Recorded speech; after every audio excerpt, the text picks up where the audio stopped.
From 2024 involves yet another press conference from yet another bizarre place, this time a garbage truck. How do you like my garbage truck?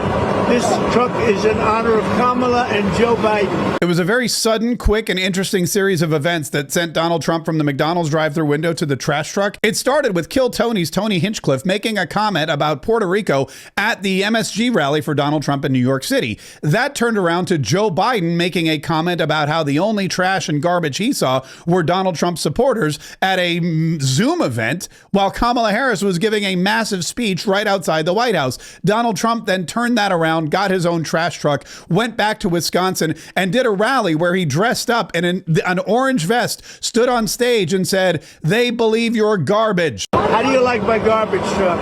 This truck is in honor of Kamala and Joe Biden. And Donald Trump drove that trash truck all the way to victory lane.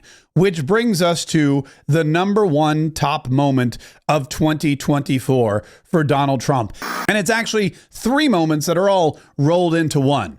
The first happened in Butler, Pennsylvania, when Donald Trump was giving a speech to a crowd in a field, when he turned his head to talk about a chart regarding illegal immigration, and all of a sudden shots rang out, one of them hitting him in his ear. You want to really see something that said, take a look at what happened. After that, Donald Trump fell to the ground. The Secret Service surrounded him. They urged him to crawl away to the car. Donald Trump stood up, raised his fist in defiance, and started yelling, "Fight, fight, fight."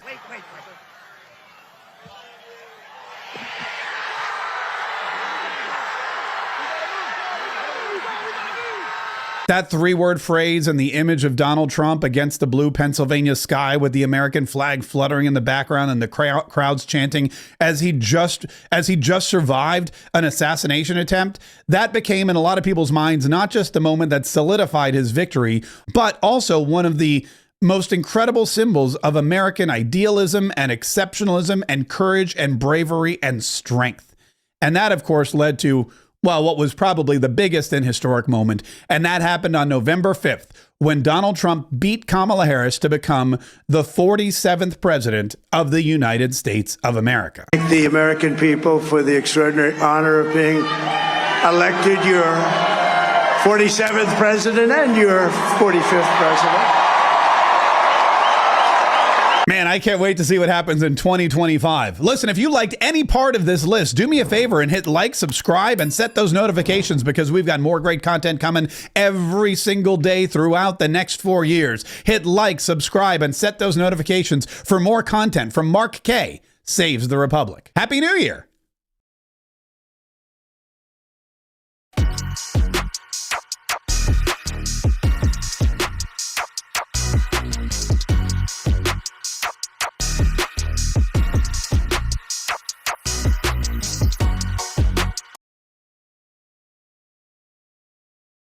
Afternoon, and welcome to your only conservative alternative at 4 p.m. Eastern, the Chris Salcedo Show on Newsmax. I'm Jessie Jane Duff, filling in for Chris. Here are the headlines trending across America. More on Joe Biden's hidden decline scandal. I detail how elected officials and cabinet members colluded to cover up the president's incompetence. Then there's California Governor Gavin Newsom working to foil President-elect Trump's plan to secure the border. We'll unveil the plot to dodge deportation later this hour. And Trump trolls his political foes in a flurry of Christmas posts. His takedown of, quote, radical left lunatics, unquote, will make you laugh. Stick around for our conversation in with Federalist senior contributor Ben Weingarten and host of Outside the Beltway, John Fredericks. But first, we are almost to the finish line with new hope for our country, knowing President Donald Trump has won the White House and will be back in office in only 24 days. The stress and anxiety of the last 4 years taught us that bad things happen when good men stay silent. In this case, Democrats decided to stay silent.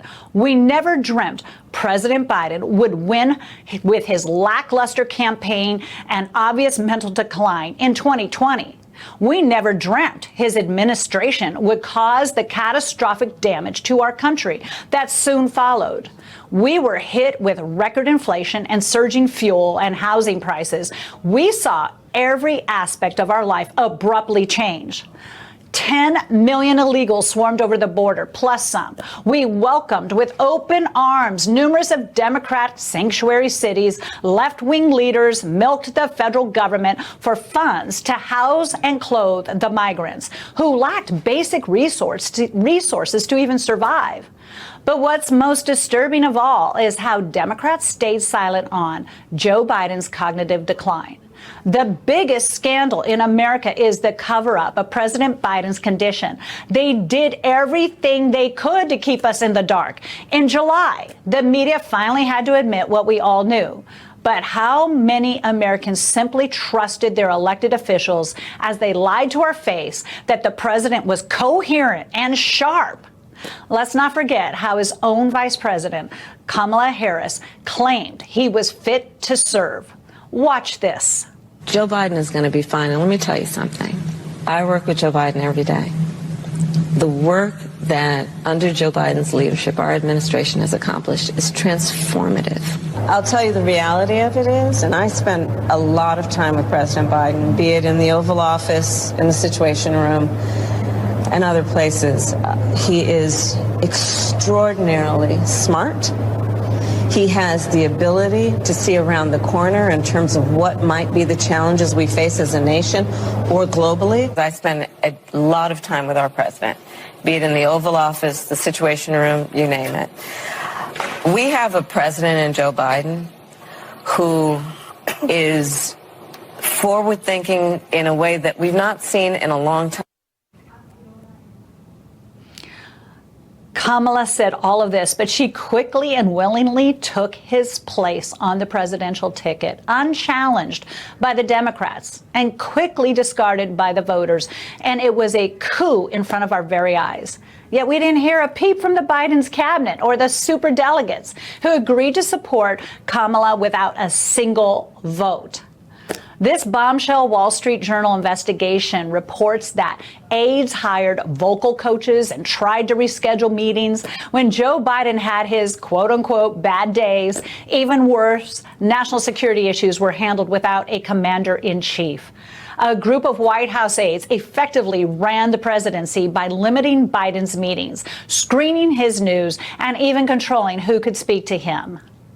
Even top cabinet members enabled the cover-up. Defense Secretary Lloyd Austin went from regular access to the rare virtual calls during the critical war and military engagement decisions. Behind the scenes, staffers frantically tried to hide his failing memory and stamina. They repeated basic stage directions, pre-screened donor questions, and ended meetings when he was having, again, bad days, all while insisting publicly he was fit to serve. The facade crumbled during June's debate disaster that forced Democrats to face what we all saw. But insiders had tried to hide. The president was no longer capable of leading this, and it opens up the next reality. Biden's presidency has been largely run by proxies, with cabinet members rarely gaining direct access to their commander-in-chief. Even Treasury Secretary Janet Yellen was kept at arm's length, despite holding one of the most traditionally important cabinet positions. No wonder they printed money to hide the economic disasters that our nation faced. We knew from our own pocketbooks that we were stressed. Wages had declined, and we couldn't keep up with the cost of living. Credit card debt surged as Americans just hung on, hoping for things to change.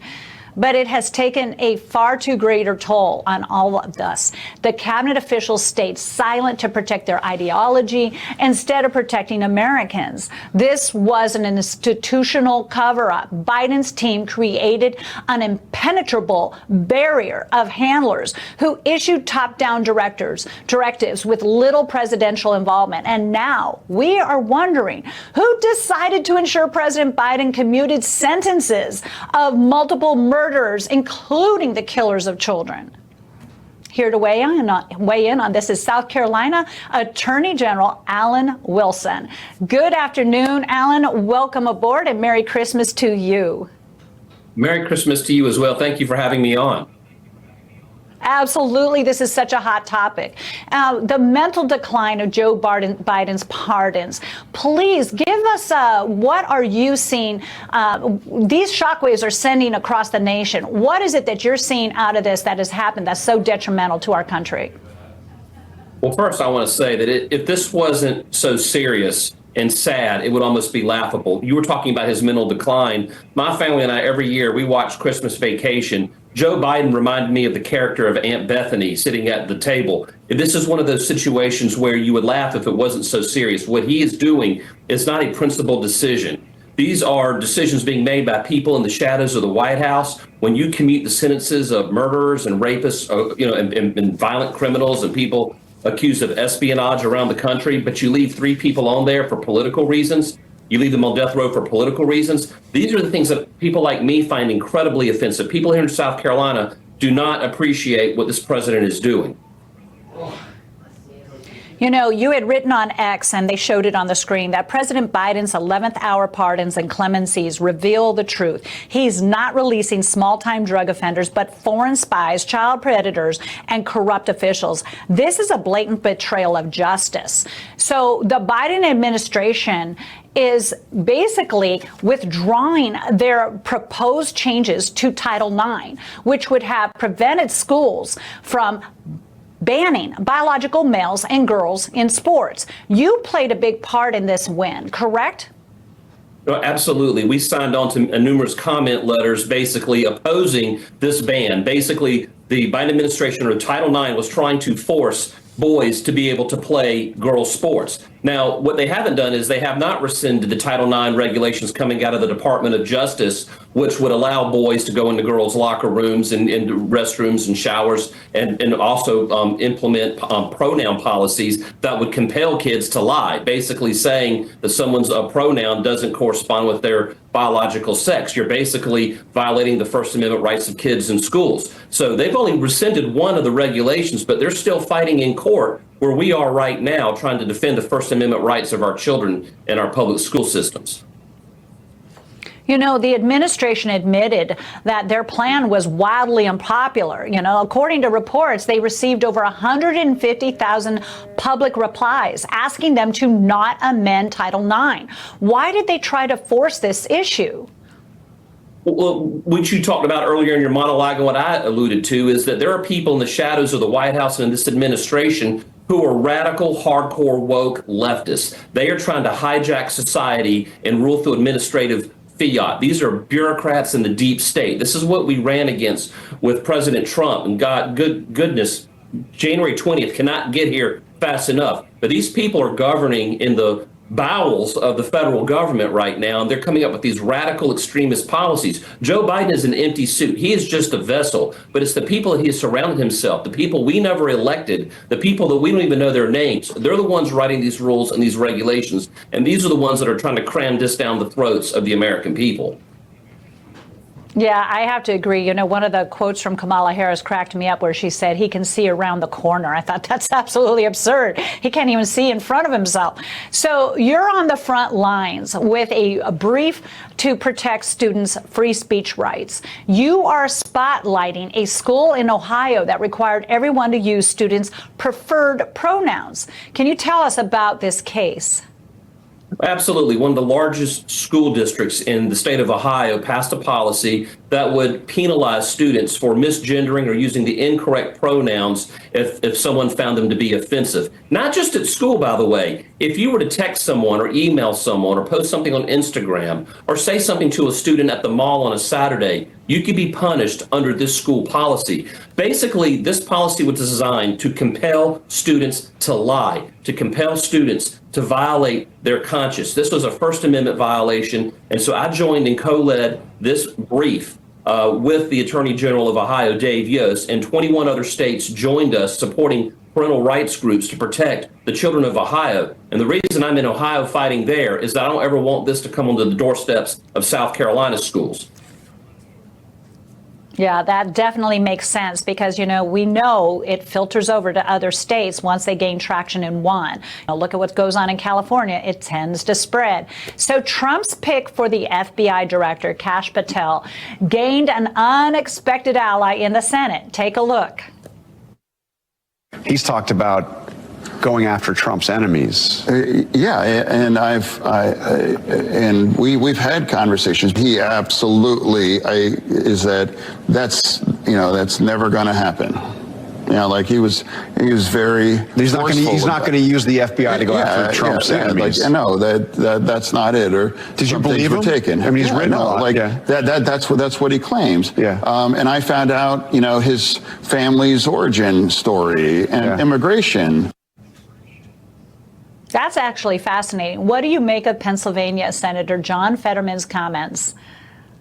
Listen, kudos to Senator Fetterman. He and I don't agree a lot politically, but I find his independent thinking very refreshing. I've seen him break from his party on some of their more radical positions over the last year, and that is refreshing to people like me. And I agree with him. Look, I know Kash Patel. I've spoken many times with Kash Patel. I'm a huge supporter of him. What Kash Patel represents is this.